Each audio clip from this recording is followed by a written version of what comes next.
পাঠ করছি long walk two freedom, লিখেছেন নেলসন ম্যান্ডেলা।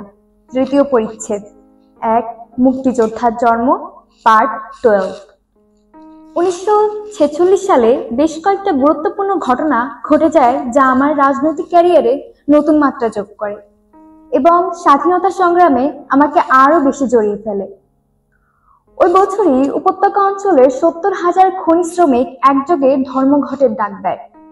এই ঘটনা আমাকে তুমুলভাবে নাড়া দেয়। 1940 সালের প্রথমার্ধে জেবি মার্কস, ড্যান টুম, গাও রাদেভে এবং এএনসির বেশ কিছু কর্মীর উদ্যোগে আফ্রিকান মাইন ওয়ার্কার্স ইউনিয়ন গঠিত হয়েছিল। পাহাড়ে প্রায় 40,000 আফ্রিকান শ্রমিক তখন কাজ করত, যাদের দৈনিক মজুরি 2 শিলিংয়ের বেশি ছিল না। এএমডব্লিউর শ্রমিক নেতারা শ্রমিকদের একটি মজুরি কাঠামো তৈরির জন্য খনি মালিক সমিতির উপর চাপ দিচ্ছিল। তাদের দাবি ছিল একজন শ্রমিককে আবাসন ও বেতন সহ ছুটির পাশাপাশি দৈনিক 10 শিলিং দিতে হবে, কিন্তু মালিক সমিতি তাদের দাবি উপেক্ষা করে আসছিল।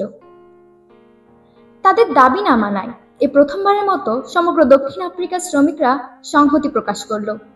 তারা টানা 1 সপ্তাহ কাজ বন্ধ করে ধর্মঘট চালিয়ে যেতে লাগলো। এ সময় সরকারের আচরণ ছিল খুবই হিংস্র। পুলিশ এসে শ্রমিক নেতাদের গ্রেপ্তার করলো। বিক্ষোভরত শ্রমিকদের পুরো কম্পাউন্ড ঘিরে ফেলা হলো। এএমডব্লিউর অফিসে তল্লাশি চালানো হলো। শ্রমিকদের একটা মিছিলে পুলিশ গুলি চালালো, তাতে 12 শ্রমিক নিহত হলো। এর প্রতিবাদে নেটিভ রিপ্রেজেন্টেটিভ কাউন্সিল স্থগিত করা হলো। বিক্ষোভকারী বহু শ্রমিক আমার পূর্ব পরিচিত ছিল।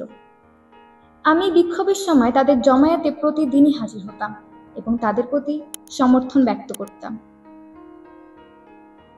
কমিউনিস্ট পার্টি ও এএনসির দীর্ঘদিনের সদস্য জেবি মার্কস ছিলেন এএমডব্লিউর প্রেসিডেন্ট। ট্রান্সভালের মিশ্র সংস্কৃতির মধ্যে জন্ম নেওয়া মার্কসের ছিল অসাধারণ সেন্স অফ হিউমার। তিনি দ্রুতই সবাইকে আপন করে নিতে পারতেন। দীর্ঘদেহী ও শ্যামবর্ণের মানুষ ছিলেন মার্কস। ধর্মঘটের সময় আমি বেশ কয়েকবার তার সঙ্গে এক খনি থেকে অন্য খনিতে পরিদর্শনে গিয়েছি, শ্রমিকদের সঙ্গে কথা বলেছি, ধর্মঘটের পরিকল্পনা বিষয়ে মতামত দিয়েছি। কিন্তু যৌথ আন্দোলন নামার এই চুক্তি সবার সমস্যা সমাধানে খুব একটা কার্যকরী হলো না। আফ্রিকায় এক একটি জাতীয় গ্রুপের সমস্যা এক এক রকম। একজনের জন্য যা সমস্যা, অন্যজনের ক্ষেত্রে তা তেমন একটা ক্ষতির কারণ নয়। যেমন পাস সিস্টেম, অর্থাৎ এক জায়গা থেকে অন্যত্র যাওয়ার জন্য যে ছাড়পত্রের পদ্ধতি চালু করা হয়েছিল তা ইন্ডিয়ান কিংবা মিশ্র বর্ণের লোকদের জন্য তেমন কোনো সমস্যাই হয়ে দাঁড়ায়নি, কিন্তু আফ্রিকানদের জন্য তা ছিল ভয়ঙ্কর সমস্যার কারণ। আবার ভূমি বিষয়ক যে ঘেট্টো অ্যাক্ট অনুমোদন করা হয়েছিল তা আফ্রিকানদের জন্য সমস্যা তৈরি তো করেইনি, এই আইনের মাধ্যমে ভারতীয়দের আফ্রিকায় ভূসম্পত্তির মালিক হওয়া থেকে বিরত রাখার চেষ্টা হয়েছিল। আবার মিশ্র বর্ণের লোকজনের মধ্যে প্রধান সমস্যা ছিল বিভিন্ন সম্প্রদায়ের মধ্যে বিভক্তিকরণ ও কর্মসংস্থানের নিয়ন্ত্রণ। এটি তাদের জন্য যতটা ক্ষতিকর ছিল, ভারতীয় আফ্রিকানদের জন্য ততটা নেতিবাচক ছিল না। ফলে যৌথ আন্দোলনের এই ধারণা দৃশ্যত খুব একটা কার্যকর ভূমিকা রাখেনি। তবে একটি কথা অবশ্যই স্বীকার্য যে 3 ডক্টরের যৌথ আন্দোলনের পরিকল্পনা ভবিষ্যতে আফ্রিকান, ভারতীয় ও মিশ্র বর্ণের মানুষকে এক ছাতার তলায় দাঁড়ানোর ভিত্তি রচনা করেছিল।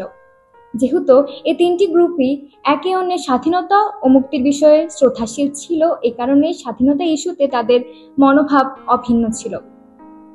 তারা যৌথভাবে একের পর এক সরকার বিরোধী আন্দোলন শুরু করে, যা সবাইকে স্বাধীনতার মন্ত্রে উদ্দীপ্ত করে তোলে। সম্মিলিত প্রথম আন্দোলনটি হয় সবার জন্য ভোটাধিকার দাবি করে। এ দাবির আওতায় কৃষ্ণাঙ্গ সহ সমস্ত আফ্রিকাবাসীর ভোটের অধিকার চাওয়া হয়। এএনসি এক সংবাদ সম্মেলনের ডাক দেয়। সম্মেলনে সভাপতিত্ব করি আমি এবং ডক্টর জুমা। আন্দোলনে এএনসির সমর্থনের ঘোষণা দেন। আমাদের পক্ষ থেকে যখন ওই আন্দোলনে ঘোষণা দেওয়া হয় তখন আমরা ভেবেছিলাম আন্দোলনের নেতৃত্ব দেবে এএনসি। যখন শুনলাম এতে এএনসি নেতৃত্ব দিতে পারবে না, তখন ট্রান্সভাল এক্সিকিউটিভ কমিটির মাধ্যমে আমরা এএনসিকে সমর্থন প্রত্যাহারের আহ্বান জানালাম। আমার ব্যক্তিগত অভিমত ছিল এএনসি শুধুমাত্র নেতৃত্ব থাকলেই আন্দোলনে অংশ নেবে, অন্যথায় নয়। সরকার বিরোধী প্রচারণা কতটুকু সফল হবে বা হবে না, তার চেয়ে এনসি কতটুকু অর্জন করতে পারলো বা কতটুকুই বা পারলো না, সেটাই আমার কাছে ছিল বড় বিষয়। সমর্থন প্রত্যাহার সত্ত্বেও এনসি ট্রান্সভাল আঞ্চলিক সভাপতি রামোহানো একটি সংবাদ বিজ্ঞপ্তি প্রকাশ করলেন। বিজ্ঞপ্তিতে তিনি ট্রান্সভাল এক্সিকিউটিভ কমিটির সিদ্ধান্তকে পাশ কাটিয়ে একক সিদ্ধান্তে আফ্রিকানদের ওই আন্দোলনে সামিল হওয়ার আহ্বান জানান। তার এই বিবৃতি নির্বাহী কমিটির সবাইকে আহত করে। কমিটির সবাই তার এই সিদ্ধান্তের ঘোর বিরোধিতা করে। তারা রামোহানোর এই বিবৃতি প্রত্যাখ্যান করে পাল্টা সংবাদ সম্মেলনের ঘোষণা দেন এবং আমাকে রামোহানোর বিরুদ্ধে অনাস্থা প্রস্তাব আনার জন্য চাপ দেন। এর ফলে আমি উভয় সংকটেই পড়লাম। একদিকে দায়িত্ব, অন্যদিকে রামোহানোর প্রতি আমার সীমাহীন আনুগত্য। একদিকে সাংগঠনিক আদর্শ, অন্যদিকে আপন মানুষের প্রতি ভালোবাসার টান। আমি ভালো করেই বুঝতে পারছিলাম যে মানুষটার বিরুদ্ধে অনাস্থা প্রস্তাব দেওয়ার জন্য আমার সহযোদ্ধারা আমাকে চাপ দিচ্ছে, দলের প্রতি তার কমিটমেন্ট ও আন্তরিকতা নিয়ে আমার বিন্দুমাত্র সন্দেহ নেই। আমি ভালো করেই জানতাম স্বাধীনতা সংগ্রামে তার যে ত্যাগ রয়েছে তার তুলনায় আমি অত্যন্তই নগণ্য। আমি জানতাম তিনি যা করেছেন তা এক মহান উদ্দেশ্য সামনে রেখে করেছেন। তিনি বিশ্বাস করতেন আফ্রিকায় বসবাসরত নির্বাসিত ভারতীয়দের পাশে এসে দাঁড়ানো প্রত্যেক আফ্রিকানের কর্তব্য। কিন্তু রামোহানোর অবাধ্যতা সবাই খুবই গুরুত্বের সঙ্গে নিয়েছিল। এনসি দলবদ্ধ ব্যক্তির সংগঠন, তাই ব্যক্তির একক সিদ্ধান্তে দল পরিচালিত হতেই পারে না। আমরা বিশ্বাস করতাম দলের চেয়ে ব্যক্তি কোনো কালেই বড় নয়। ব্যক্তির প্রতি আনুগত্য দেখাতে গিয়ে দলকে উপেক্ষা করা যাবে না। এই চিন্তা থেকে শেষ পর্যন্ত আমি তার বিরুদ্ধে অনাস্থা প্রকাশ করে তার বিবৃতির বিরোধিতা করে রাজি হলাম। আমার নিন্দাসূচক বিবৃতির পর দলের মধ্যে তোলপাড় শুরু হলো। পার্টি হাউসের মিটিংয়ে নেতাকর্মীরা দু ভাগে বিভক্ত হয়ে তুমুল বাকযুদ্ধে নামলেন। একদল সভাপতি রামোহানোর পক্ষে, আরেক দল আমার পক্ষে। দুপক্ষের ঝগড়াঝাটিতে সেদিন পুরো মিটিংটাই পণ্ড হয়ে গেল। শ্রমিক ইউনিয়নের সাংগঠনিক একতা ও সংহতি আমাকে মুগ্ধ করেছিল। হিংস্র কর্তৃপক্ষের মুখোমুখি দাঁড়িয়ে শ্রমিকদের স্বতঃস্ফূর্ত বিক্ষোভ এবং তাদের নিয়ন্ত্রণে নেতাদের অসামান্য ক্ষমতা দেখে আমি তাজ্জব বনে গিয়েছিলাম। কিন্তু এত বিক্ষোভের পরও শ্রমিকরা সফল হতে পারল না। সরকার জয়ী হলো। ধর্মঘট বানচাল করে শ্রমিক ইউনিয়ন ভেঙে দেওয়া হলো। এই ধর্মঘটের মধ্য দিয়ে মার্কসের সঙ্গে আমার ঘনিষ্ঠতার শুরু। আমি প্রায় তার বাসায় যেতাম। কমিউনিজম সম্পর্কে আমার যে নেতিবাচক ধারণা ছিল তা নিয়ে তার সঙ্গে আলাপ করতাম। মার্কস কমিউনিস্ট পার্টির একজন কট্টর সদস্য হওয়া সত্ত্বেও আমার কমিউনিস্ট বিরোধী কথাবার্তায় যোগ দিতেন না বা রেগেও যেতেন না। তিনি আমার অভিযোগগুলোকে আমার ব্যক্তিগত মতামত হিসেবে দেখতেন না। তিনি বিশ্বাস করতেন বেশিরভাগ তরুণী এখন জাতীয়তাবাদকে স্বাগত জানাচ্ছে। তবে বয়স এবং অভিজ্ঞতা বাড়লে আমার দৃষ্টিভঙ্গিও প্রসারিত হবে। মার্কসের মতো আরো দুজন লোকের সঙ্গে আমি কমিউনিজমের বিরোধিতা করে তর্ক করতাম। এদের একজন হলেন মোসেস কোটানি, আরেকজন ইউসুফ দাদু। মার্কসের মতো ওই দুজন বিশ্বাস করতেন আফ্রিকানদের অধিকার আদায়ে প্রত্যেক তরুণকে কমিউনিজম গ্রহণ করতে হবে। এনসির দলভুক্ত অন্যান্য কমিউনিস্ট সদস্য আমাকে এবং ইউথ লীগের সদস্যদের ভর্ৎসনা করলেও এই তিনজন লোক কখনোই তা করতেন না। ধর্মঘট বানচালের পর কোটানি এবং মার্কস সহ 52 জন কমিউনিস্ট নেতাকে ওই সময় গ্রেপ্তার করা হয়। শুধু গ্রেপ্তারই নয়, তাদের বিচারের কাঠগড়ায়ও দাঁড় করানো হয়। তাদের বিরুদ্ধে শ্রমিক অসন্তোষ উস্কে দেওয়ার অভিযোগ আনা হয়। এটি ছিল পুরোপুরি রাজনৈতিক উদ্দেশ্য প্রণোদিত বিচার। এর মাধ্যমে সরকার বোঝাতে চাইছিল যে তারা কমিউনিস্টদের কোনোভাবেই ছাড় দেবেন না। ওই বছরই আরেকটি ঘটনা আমাকে রাজনীতিতে সক্রিয় হতে বাধ্য করেছিল। 1946 সালে স্মোর্স সরকার এশিয়াটিক ল্যান্ড টেনিওর অ্যাক্ট নামে একটি ভূমি আইন প্রকাশ করে। এই আইনে ইন্ডিয়ানদের চলাচলের উপর ব্যাপক বিধিনিষেধ আরোপ করা হয়। আইনে বলা হয় ভারতীয়রা এখানে বসবাস ও ব্যবসা বাণিজ্য করতে পারবে, কিন্তু ভূসম্পত্তি কিনতে পারবে না। এর বিনিময়ে পার্লামেন্টে তাদের প্রতিনিধি রাখা হবে। সে সময় ট্রান্সভাল ইন্ডিয়ান কংগ্রেসের সভাপতি ছিলেন ইউসুফ দাদু। তিনি এই আইনের ঘোর বিরোধিতা করেন এবং পার্লামেন্টে প্রতিনিধিত্ব দানের সরকারি অফারকে তিনি সরাসরি উৎপীড়ক শোষক সরকারের অপমানজনক প্রস্তাব বলে তা প্রত্যাখ্যান করেন। ঘেট্টো আইন বলে পরিচিত এই কালো আইন ভারতীয়দের জন্য সত্যি অপমানজনক ছিল। এর মাধ্যমে ব্রিটিশ সরকারের বর্ণবাদী মনোভাবের নগ্ন প্রকাশ ঘটেছিল। ভারতীয়রা এই আইনের বিরোধিতা করে প্রচন্ড ক্ষোভে ফেটে পড়ে 2 বছরের সুদীর্ঘ বিক্ষোভ কর্মসূচি ঘোষণা করেন। ডক্টর দাদু এবং নাটাল ইন্ডিয়ান কংগ্রেসের সভাপতি ডক্টর জি.এম. নাইকার নেতৃত্বে ভারতীয়রা গণবিক্ষোভের ডাক দেয়। তাদের সাংগঠনিক নিষ্ঠা এবং নিবেদিত প্রাণ মানসিকতা আমাকে প্রবলভাবে নাড়া দেয়। গৃহবধূ, পুরুষ, চিকিৎসক, উকিল, ব্যবসায়ী, ছাত্র, মজুর সবাই রাস্তায় মিছিল দিতে বেরিয়ে পড়ে। টানা 2 বছর তারা খেয়ে না খেয়ে আন্দোলন চালিয়েছে, ধর্মঘট করেছে, সাদাদের মালিকানাভুক্ত জমি বিক্ষোভকারীরা নিয়ন্ত্রণে নিয়ে সেখানে তারা অবস্থান নিয়েছে। এ সময় 2000-এরও বেশি বিক্ষোভকারীকে ধরে জেলে ঢুকানো হয়। ডক্টর দাদু এবং ডক্টর নাইকারের 6 মাসের সশ্রম কারাদণ্ড হয়। এই আন্দোলন শুধু ভারতীয় সম্প্রদায়ের মধ্যে সীমাবদ্ধ ছিল এবং তারা অন্যান্য গোষ্ঠীকে এই আন্দোলনে যুক্ত করার চেষ্টা করেনি। কিন্তু তারপরও স্বপ্রণোদিত হয়ে ডক্টর জুমা ও অন্যান্য আফ্রিকান নেতা তাদের সমাবেশে বক্তব্য রাখেন এবং ভারতীয়দের আন্দোলনে নিজেদের নৈতিক সমর্থনের কথা ব্যক্ত করেন। সরকার তাদের বিক্ষোভ দমনের জন্য চরম উৎপীড়ন শুরু করে, কিন্তু এএনসি ও ইউথ লীগ অবাক হয়ে লক্ষ্য করেছে যে তারা এতদিন যে আন্দোলন সংগ্রাম করতে পারেনি, ভারতীয়রা তাই করে দেখাচ্ছে। তাদের প্রতিরোধ ও নিবেদিত প্রাণ আন্দোলন সরকারকে দিশাহারা করে দিচ্ছিল। আফ্রিকান নেতারা তাদের সে আত্মত্যাগ দেখে অভিভূত হয়ে গেলেন। ইসমাইল মীর ও জেন সিং পড়াশোনা বাদ দিয়ে পরিবারের কাছ থেকে বিদায় নিয়ে স্বেচ্ছায় জেলে গেলেন। হাই স্কুলের ছাত্র আহমেদ কাদার দাও একই কাজ করল। আমিনা পাহাদের বাড়িতে আমি প্রায়ই নাস্তা খাওয়ার লোভে যেতাম। ভদ্রমহিলা অবশ্য কিছুটা পর্দানশীল ছিলেন। স্বজাতির এই বিপদের দিনে তিনিও বোরখা সরিয়ে বাইরে নেমে এলেন। নিজের বিশ্বাসের প্রতি শ্রদ্ধা দেখিয়ে তিনিও স্বেচ্ছায় কারাবরণ করলেন। তারা এত ত্যাগের প্রেরণা কিভাবে অর্জন করল? প্রশ্নটা আমার মাথায় সারাক্ষণই ঘুরপাক খাচ্ছিল, কিন্তু আমি তাদের সে প্রশ্ন করার সাহসটুকুও পাইনি। ভারতীয়দের এই বিক্ষোভ ইউথ লীগের জন্য একটা মডেল হয়ে দাঁড়িয়েছিল। তারা সমগ্র আফ্রিকানদের বিক্ষোভের আসল ভাষা শিখিয়েছিল এবং জেল জুলুমের ভয় ভাঙিয়ে দিয়েছিল। এই বিক্ষোভের মধ্য দিয়ে এনআইসি এবং টিআইসি ব্যাপক জনপ্রিয় হয়ে উঠেছিল। ভারতীয়রাই আমাদের বুঝিয়ে দিয়েছিল যে শুধুমাত্র বক্তৃতা, বিবৃতি, সমাবেশ, রেজলিউশন পাশ করার প্রতিবাদ লিপি পাঠানোর নাম স্বাধীনতা সংগ্রামই নয়। সংগ্রামের জন্য প্রয়োজন গণজোয়ার সৃষ্টি করা, জঙ্গি তৎপরতা চালানো এবং সর্বোপরি চূড়ান্ত ত্যাগ স্বীকার ইচ্ছা থাকতে হবে।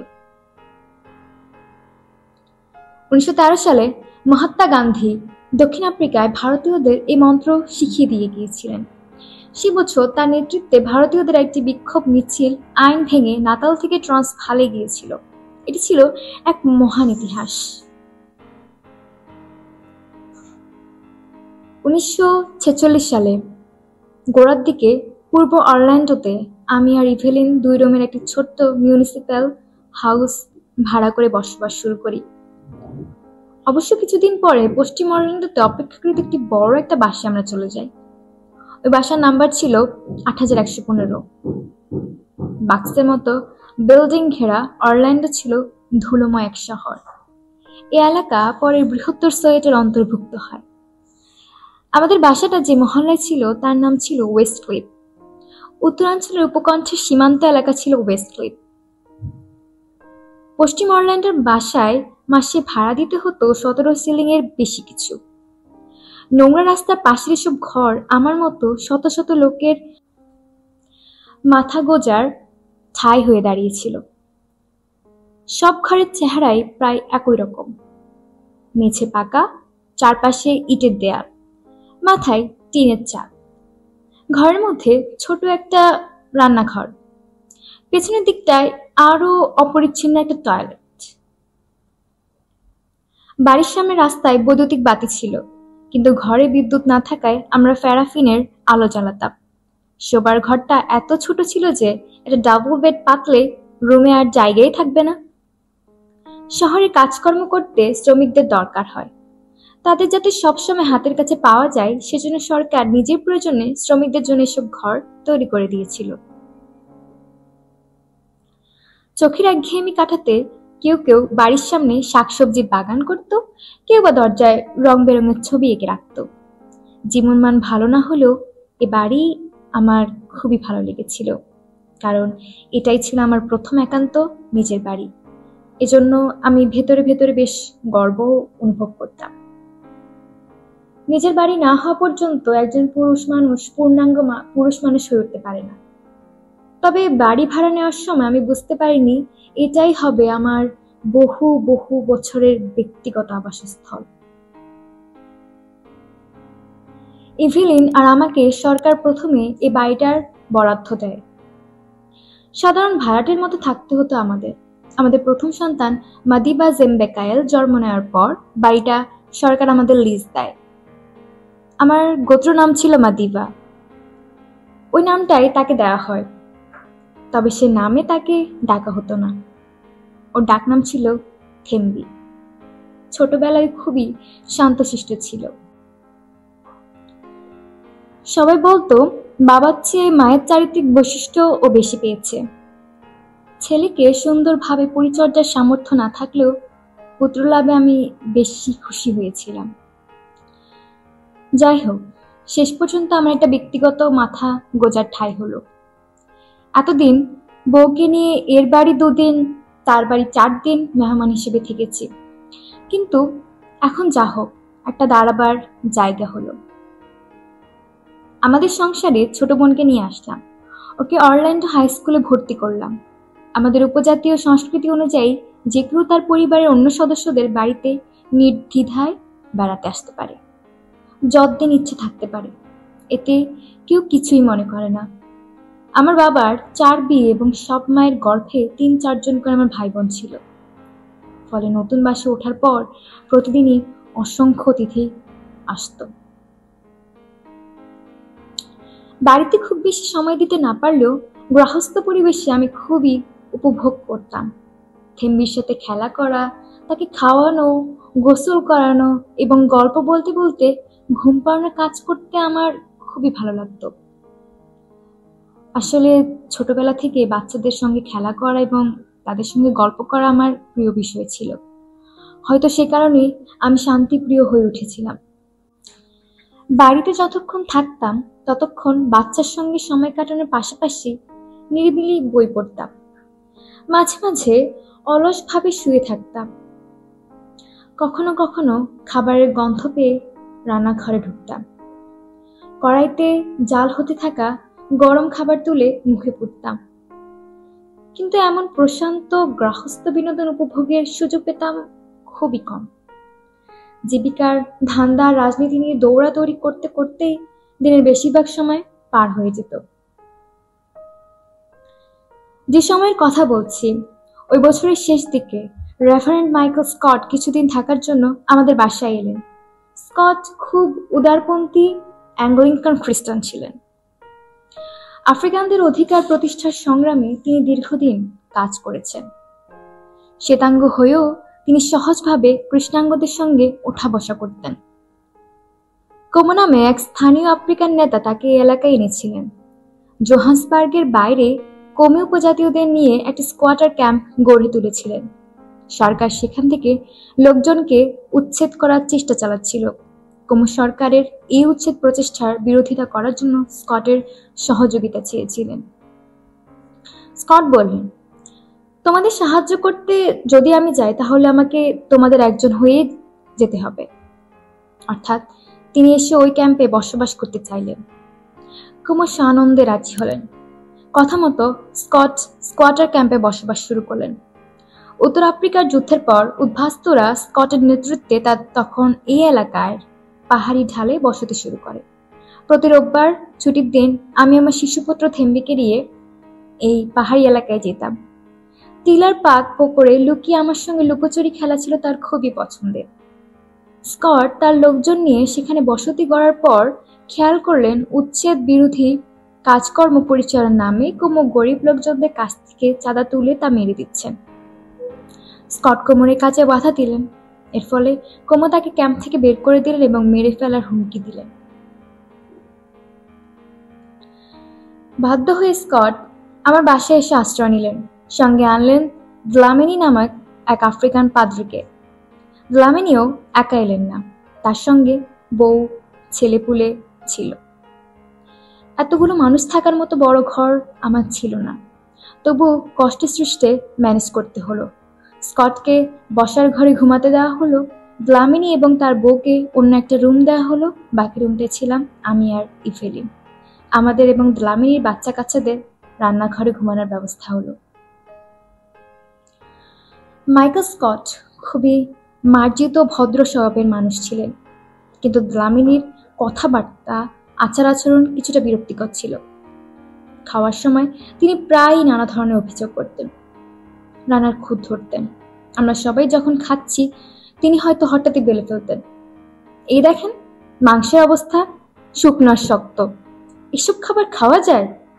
আমি এরকম রান্না কোনোদিনই খাইনি। দ্লামিনির এমন আচরণে স্কট লজ্জা পেতেন।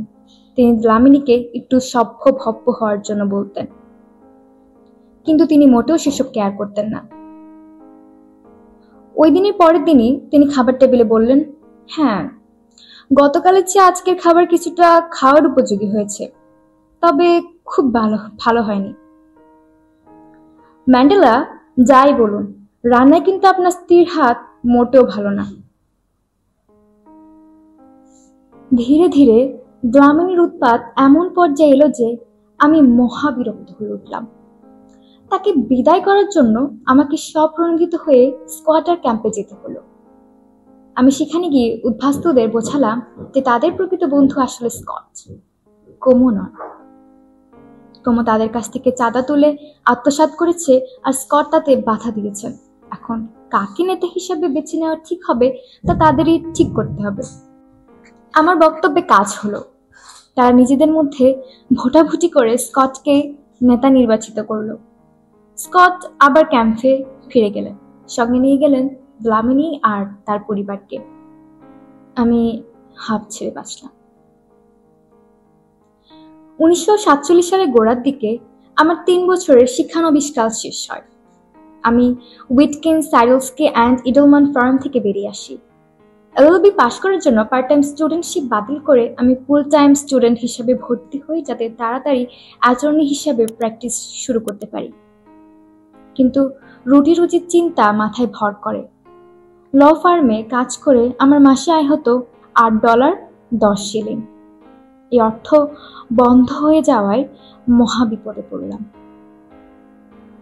বিশ্ববিদ্যালয়ে ফ্রি পাঠ্য বই কেনা, মাসিক হাত খরচ বাবদ আমি জোহান্সবার্গের South African Institute of Race রিলেশনসের বান্টু ওয়েলফেয়ার ট্রাস্টের কাছে £250 ধার চেয়ে আবেদন করলাম। ট্রাস্ট আমাকে এত অর্থ দিল না। আমাকে দেয়া হলো মাত্র £150।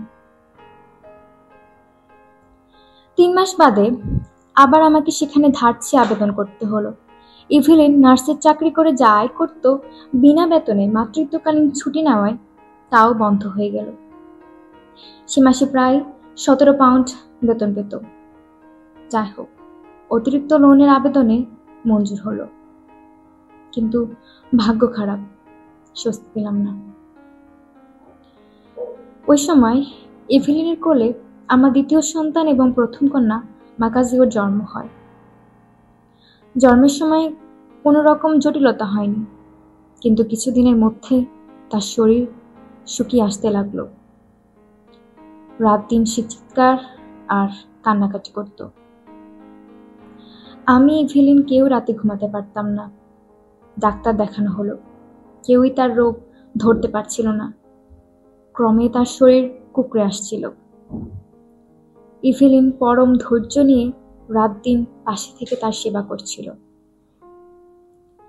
মায়ের মমতার পেশাদার নার্সের যত্ন শেষ পর্যন্ত কাজে আসলো না। 9 মাসের বয়সে মাকাজিও আমাদের ছেড়ে চলে গেল। ইভেলিন তার মৃত্যুতে একেবারেই ভেঙে পড়েছিল। তাকে তখন সান্ত্বনা দেবার ভাষাও আমি খুঁজে পাচ্ছিলাম না। রাজনীতিতে সবকিছু পূর্ব পরিকল্পনা মাফিক চলে না। পরিবেশ পরিস্থিতি বলে দেয় কখন কি করতে হবে। 1947 সালের জুলাই মাসে ইউথ লীগ নিয়ে ল্যাম্বের্টের সঙ্গে একদিন আনুষ্ঠানিক আলোচনা করছিলাম। হঠাৎ তিনি আমাকে বললেন যে তার পেটে খুব ব্যথা করছে। ব্যথা আরো বাড়লে আমরা তাকে দ্রুত করোনেশন হাসপাতালে নিয়ে গেলাম, কিন্তু তিনি টিকলেন না।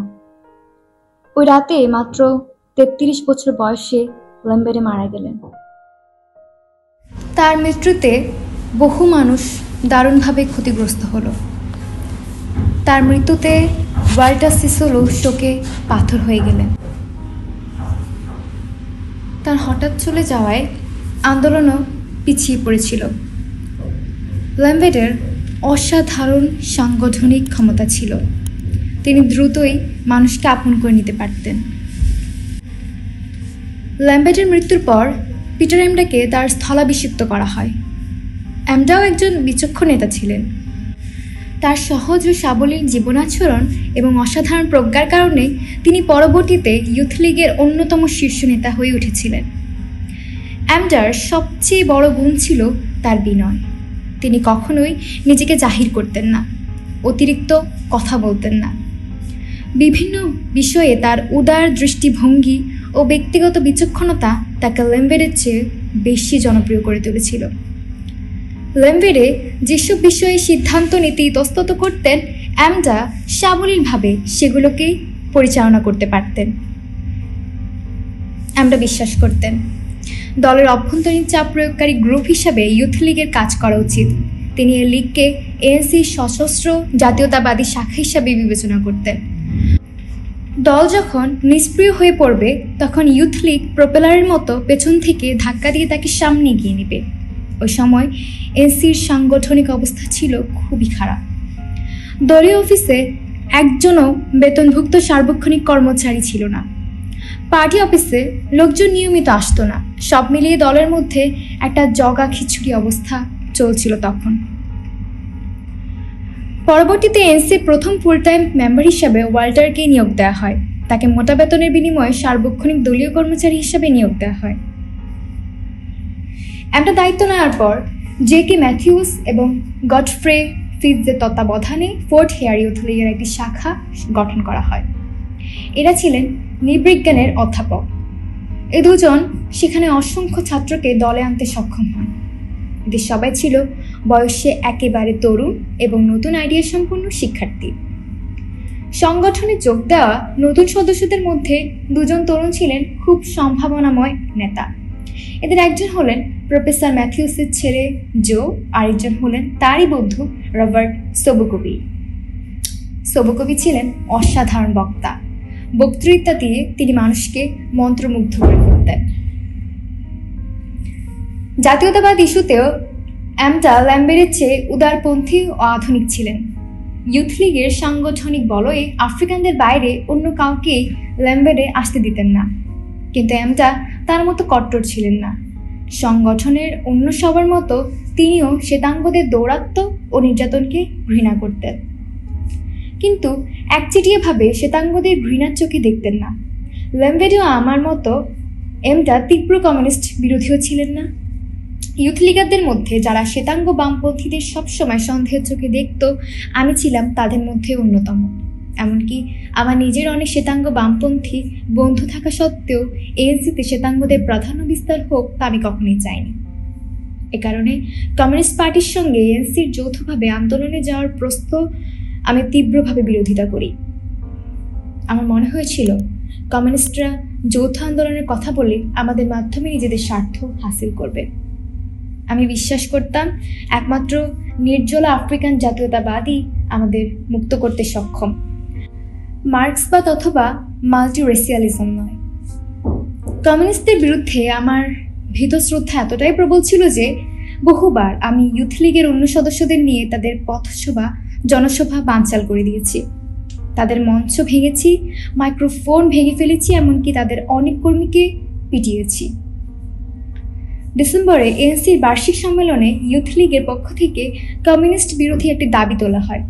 দাবিতে বলা হয়, এএনসিতে কমিউনিস্ট পার্টির যেসব সদস্য আছে তাদের সবাইকে বহিষ্কার করতে হবে। কিন্তু অধিবেশনের ভোটে আমরা হেরে যাই। 1946 সালে দক্ষিণ আফ্রিকায় ভারতীয়রা ভূমি আইনের বিরুদ্ধে যে আন্দোলন করেছিল তাদের যোগ দিয়েছিল কমিউনিস্টরা। শেষে দেখা গেল মূল আন্দোলনকারীদের উপর তারাই প্রভাব বিস্তার করে বসে আছে, তারাই ইন্ডিয়ানদের আদেশ নিষেধ করছে। কমিউনিস্টরা যেহেতু উচ্চশিক্ষিত ও রাজনীতিতে অভিজ্ঞ, সে কারণে তারা সহজে প্রাধান্য বিস্তার করে ফেলত। ঠিক এই কারণে আমরা এএনসি থেকে কমিউনিস্টদের বের করে দিতে চাইছিলাম। 1974 সালে এএনসির ট্রান্সভাল শাখার কার্যকরী কমিটির সদস্য হই। গোটা ট্রান্সভালের আঞ্চলিক কমিটির প্রেসিডেন্ট নির্বাচিত হন সিএস রামোহানন। তার অধীনে আমি দায়িত্ব পালন শুরু করি। এই প্রথমবার আমাকে এএনসির কোনো সাংগঠনিক দায়িত্ব দেওয়া হলো। এর মাধ্যমে সংগঠনের প্রতি আমার কমিটমেন্টের একটি মাইল সূচিত হয়। এর আগে দলের প্রতি আমার আনুগত্য ও ত্যাগ আমাকে ছুটির দিনে পরিবারকে সময় দেওয়া ও সন্ধ্যার আগে বাসায় ফেরা থেকে বিরত রাখতে পারিনি। আগে আমি দলের মিটিং সমাবেশে উপস্থিত থাকলেও বড় ধরনের দলীয় প্রচার প্রোপাগান্ডায় নিজেকে নিবিড়ভাবে জড়াইনি। এমনকি স্বাধীনতার জন্য মুক্তিযোদ্ধা হয়ে সারা জীবনের জন্য অনিশ্চয়তা ডেকে আনার কি মাহাত্ম্য তাও তখন আমার বোধগম্য ছিল না। কিন্তু ট্রান্সভালের নির্বাহী কমিটির সদস্য হওয়ার পর দৃশ্যপট দ্রুত বদলে গেল। কমিটিতে ঢোকার পর সমগ্র কংগ্রেসের কাছে, দলের সাফল্য ব্যর্থতার কাছে আমি হয়ে পড়লাম দায়বদ্ধ। আমি যেন রাজনীতির প্রতি মন প্রাণ উজাড় করে দিতে বাধ্য হলাম। যাদের কাছ থেকে জীবনে অনেক কিছু শিখেছি তাদের মধ্যে অন্যতম ছিলেন রামোহানন। তিনি ছিলেন একজন নির্ভেজাল জাতীয়তাবাদী এবং দক্ষ সংগঠক। তিনি খুব সুন্দরভাবে ভিন্ন মতাবলম্বী এবং নিজেদের মধ্যে ভারসাম্য রাখতে পারতেন। রামোহানন যদিও ব্যক্তিগতভাবে কমিউনিস্টদের পছন্দ করতেন না, তথাপি তাদের সঙ্গে তিনি খুব ভালোভাবেই মিলেমিশে কাজ করতেন। তিনি বিশ্বাস করতেন যেহেতু এএনসি একটি জাতীয় সংগঠন, সেহেতু তাদের সমর্থন করে এমন সব দল ও ব্যক্তিকে তার স্বাগত জানানো উচিত। 1947 সালে এএনসি নেতা ডক্টর জুমা ও ডক্টর দাদু এবং ডক্টর নাইকার একটি উদ্যোগ নেন। তাদের উদ্যোগে ট্রান্সভাল ইন্ডিয়ান কংগ্রেস এবং নাটাল ইন্ডিয়ান কংগ্রেসের মধ্যে একটি চুক্তি হয়। চুক্তি অনুযায়ী উভয় পক্ষই তাদের সাধারণ প্রতিপক্ষের বিরুদ্ধে যৌথভাবে তৎপর করতে রাজি হয়। আফ্রিকান ইন্ডিয়ানদের যৌথ আন্দোলনের ক্ষেত্রে এটি ছিল বিশাল এক মাইলফলক। সব ধরনের আন্দোলন পরিচালনার জন্য একটি কেন্দ্রীয় পরিষদ গঠন করা হয়। উভয়ের স্বার্থ সংশ্লিষ্ট বিষয়ে আফ্রিকান ও ইন্ডিয়ানরা একযোগে কাজ করার প্রত্যয় ব্যক্ত করে। পরে অবশ্য তাদের সঙ্গে আফ্রিকান পিপলস অর্গানাইজেশন বা এপিও নামের একটি বহুবর্ণবাদী সংগঠন যোগ দেয়।